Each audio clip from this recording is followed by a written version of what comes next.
The first time I was in the presence of Jimmy Carter was January 16th, 1977. I was a teenager, and my parents and friends decided that we would get in a car at midnight and drive to Plains. And we did, and we got there too late to go see him as he taught. But we were there to watch him go into the building and teach Sunday school just a few days before he became president. All right, Jimmy Carter, A Call to Action, Women, Religion, Violence and Power, published 2014 by Simon & Schuster. I actually have a signed copy. I went and met him at the Carter Center. He signed 5 copies of books that I had. I only got 1 copy of this book. He's got several chapters, something like 15 or 16 chapters. He's got topics from rape, domestic violence, how much women are paid, and how women are treated in religion, how women are treated in society. He's got statistics on violence, how many men are violent against women. It's much higher for men to be violent against women than it is for women to be violent against men. Sure, there are stats that women do rape, are violent, and do go to jail, but that's like 3 or 4%. The rest is 97% of males going to jail, being violent against women, 87% of violence against women. There may be more women who are backed into a corner and are violent against men. And then you've got genital mutilation or cutting.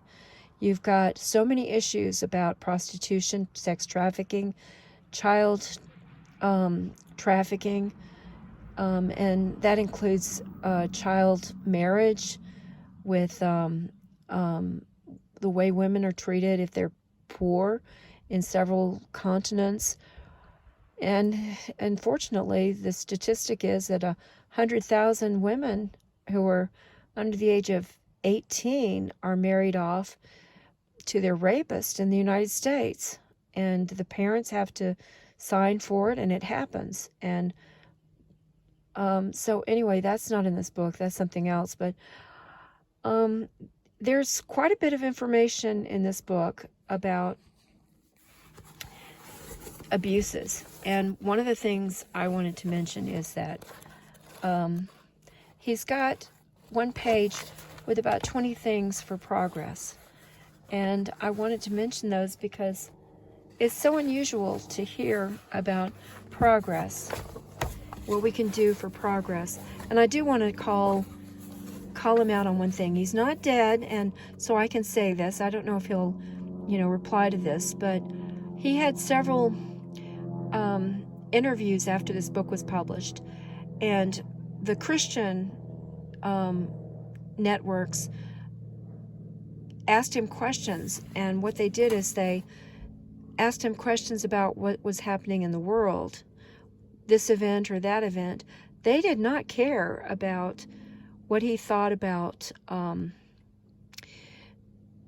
women and the treatment of women, and they didn't ask him questions about the women and the treatment of women worldwide and what role religion plays in that. The Christians were protecting their cards. They were playing, poker. They were just like, I'm not going to deal with this issue with Jimmy Carter. And I do want to say this, that I was very disappointed when I heard an interview of Jimmy Carter saying that he voted, and he told Bernie Sanders, I voted for you. So in other words, Hillary Clinton did not get his vote, and he helped Trump get into power. So he helped a Republican, and he helped a man who was a demagogue, and a man who I think he originally voted for. He thought Trump would be good to, shake things up.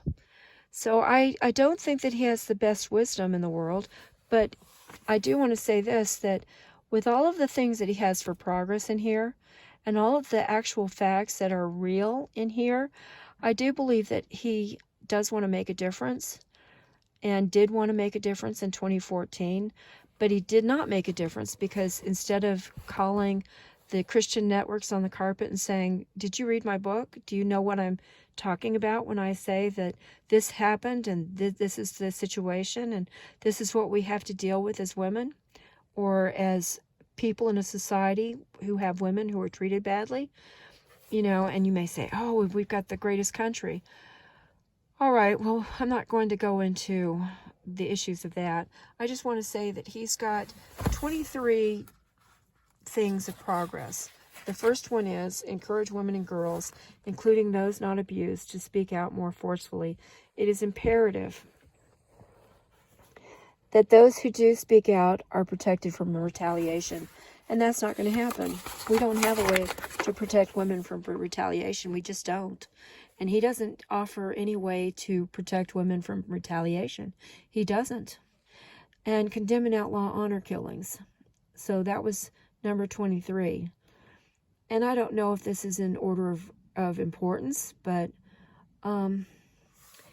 anyway, I do want to say too that I went to see him, and I did see him a week before he became president. And I did have the,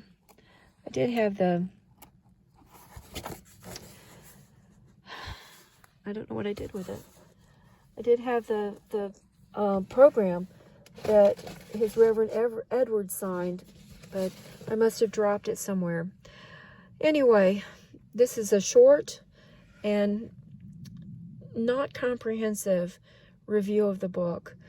I think it's worth reading, but read it with a grain of salt because this is 2014 and the issues are still there, but the problems are too, and the progress has not been made. Not very much progress has been made. And that is a very sad... I mean, he wrote this book to make a difference. And what difference has it made? I don't know who has read it. I'm pretty sure that very few Southern Baptist preachers have read it. And that's my challenge. Buy a copy of this book and give it to a Southern Baptist preacher and ask them to read it.